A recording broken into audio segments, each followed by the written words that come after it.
আজকের রেসিপি পুরোনো দিনের পুরোনো স্টাইলে মটন। পুরোনো দিনে পুরোনো স্টাইলে গ্রামে কিভাবে মটন বানাতেন আমি সেইভাবে আজকে বানাবো।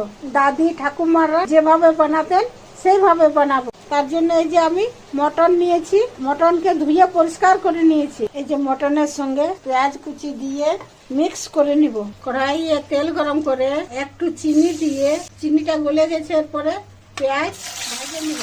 পেঁয়াজটা ভাজা হয়ে গেছে, এরপরে এর মধ্যে মটনটা দিয়ে দিচ্ছি। এই পেঁয়াজটার সঙ্গে মটনটা ভাজে নিব। এটা মিক্স করে এরপরে 1 মিনিট ঢাকুন দিয়ে দিচ্ছি। 1 মিনিট পর ঢাকুনটা খুলে নিচ্ছি। ঢাকুনটা খুলে নিয়ে ভাজবো। এই যে মাংসের জলটা শুকিয়ে গেছে, এরপরে আদা রসুন বাটা, জিরা গোলকি বাটা, শুকনো লঙ্কা বাটা, বাটা মশলা, জলটা দিয়ে নিয়ে মাংসের সঙ্গে মশলাটাকে ভালো করে ভাজে নিব। এরপর পরিমাণ মতো নুন, হলুদ আর তেজপাতা দিয়ে ভালো